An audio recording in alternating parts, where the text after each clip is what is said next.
Baik, kita lanjutkan lagi untuk barunya, yaitu terkait moral hazard dan ordeal mechanism. Nah, mungkin kalau moral hazard mungkin teman-teman udah paham lah ya artinya. Yaitu kalau bisa kita kategorikan yaitu sikap buruk lah ya, sikap buruk yang muncul ya akibat adanya program kesejahteraan. Jadi ya moral hazard berarti kita buruk, intinya ya suatu hal yang buruk lah gitu ya. Nah, makanya di situ ada namanya biaya atas bahaya moral dalam kebijakan kesejahteraan. Gitu. Jadi kalau di sini dikatakan bahwa kita kan udah belajar terkait asuransi, ya di asuransi pun juga terdapat yang namanya moral hazard.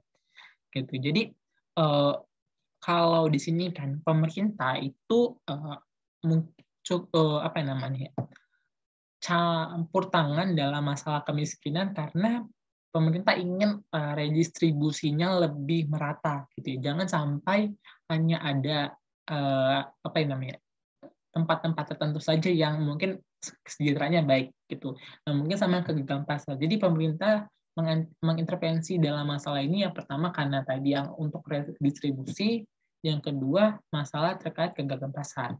Nah, di sini dikatakan bahwa keuntungan dari distribusi kepada masyarakat miskin itu yang menyebabkan meningkatkan kesejahteraan sosial.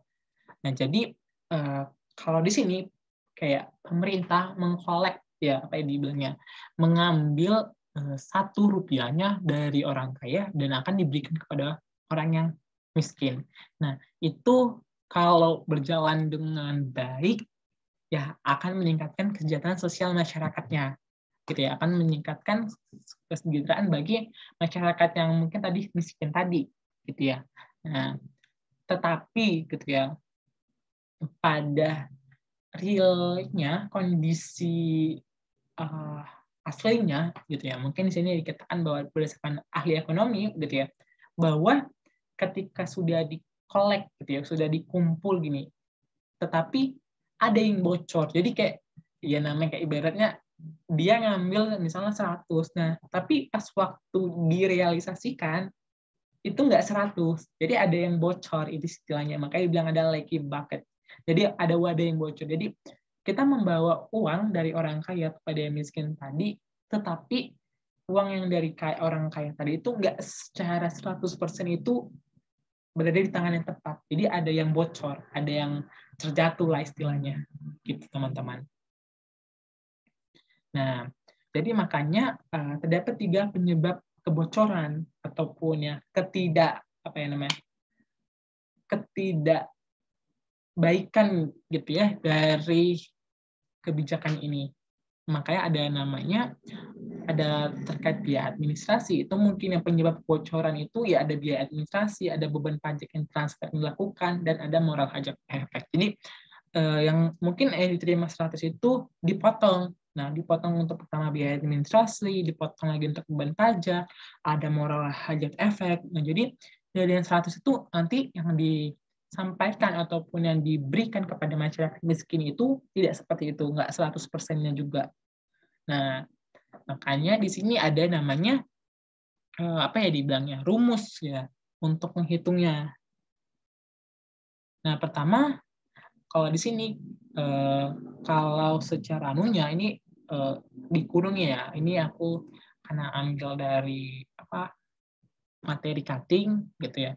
Dan di sini tuh seharusnya itu dikurungi yaitu benefit sama dengan guarantee level ini dikurang buka kurung T kali W kali H. Jadi bukan G kurang T doang, tapi G kita kurangin sama hasil dari T kali W kali H-nya. Gitu ya. Nah, jadi kalau di sini bilang, makanya di sini ada T, itu adalah benefit reduction. Nah, benefit reduction itu tadi yang ada di sini. Kalau dibilang adalah jaminan ini terbukti bermanfaat bagi keluarga yang mengalami berkurangnya sumber pendapatannya. Nah, kalau inilah benefit reduction rate atau bisa kita katakan itu keuntungan yang didapatkan itu berkurang seiring dengan bertambahnya pendapatan. Gitu. Jadi ketika pendapatannya bertambah, maka ya bantuan yang diterimanya akan berkurang seperti itu. Nah, tapi dengan rate tertentu. Jadi nggak asal sekian gitu, tapi ada rate-nya gitu. Jadi berapa rate-nya yang akan berkurang. Nah, makanya di sini ada benefit reduction rate gitu ya. Benefit reduction rate. Jadi rate-nya itu berapa? Ada wage rate dan horse work rate. Nah, jadi kan kalau kita lihat ya, kalau ini wage rate-nya berapa persen, horse work-nya berapa persen. Nah, tax benefit-nya berapa persen, ataupun bisa bilang benefit reduction berapa. Nah, jadi benefit yang akan diterima berapa. Seperti itu. Nah, kalau di sini berdasarkan gambar ini gitu kan ya, yang kita lihat bahwa di sini ada apa ya namanya? Secara ada untuk sumbu X-nya ada horse or leisure per year. Jadi ini ada jam leisure itu kan ibaratnya kayak yang kosong lah ya, istirahat ataupun yang santai-santai lah ya per tahunnya gitu. Dan ada yang consumption per year-nya. Nah, jadi kan ini ibaratnya kalau ada 2000, berarti dia 2000 jam istirahat aja, nggak ngapa-ngapain. Nah, berarti kan kalau dia nggak beristirahat terus, berarti kan dia nggak bekerja.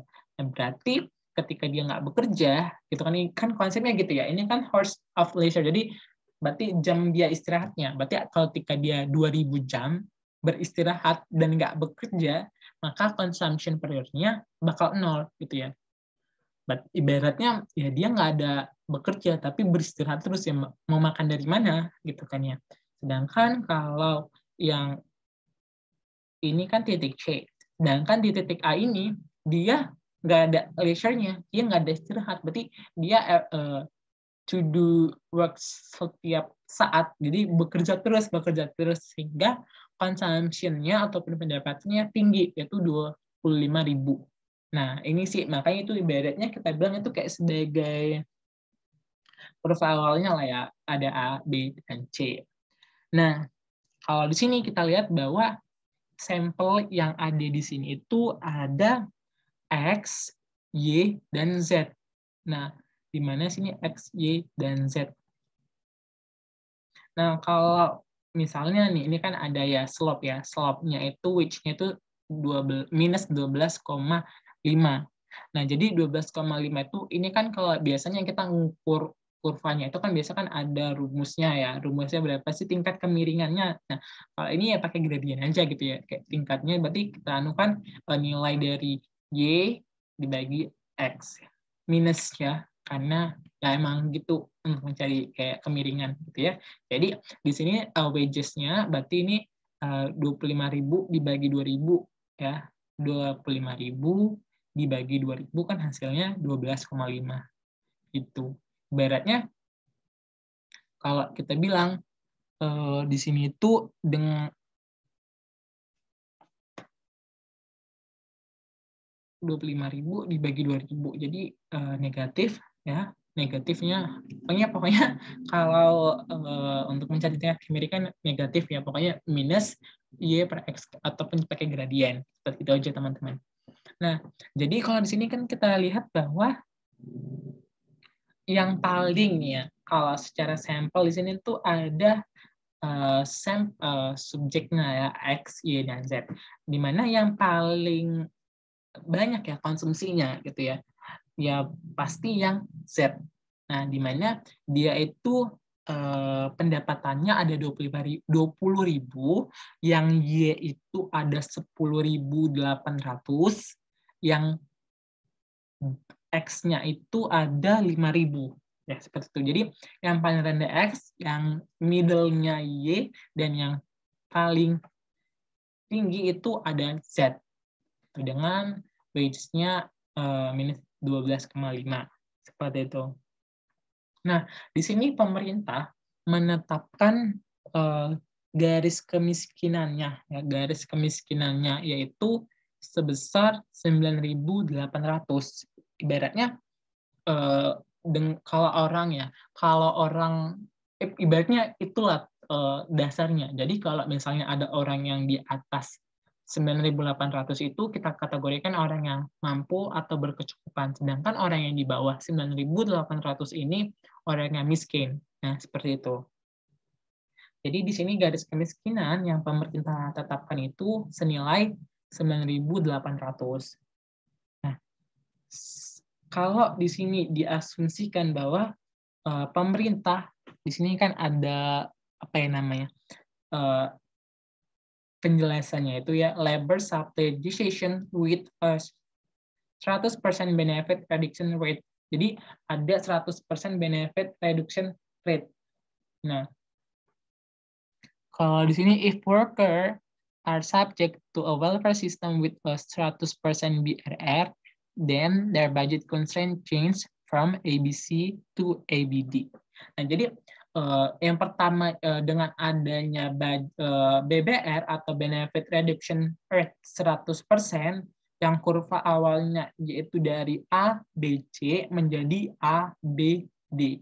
Gitu ya. Nah, kenapa? Karena kalau dibilang ya, apa ya kita bilangnya? Kalau kita bekerja gitu ya, bekerja sekian persen, nanti akan reduksinya juga 100% gitu ya. Kayak misalnya gini ya, contohnya teman-teman. Kalau yang itu tuh, kalau misalnya ada seseorang dengan apa ya dibilangnya, ya kita bilang kayak pendapatannya itu ibaratnya aku nih, mungkin ya garis kemiskinannya itu mungkin 400-an, 400.000 mungkin sekitar gitu.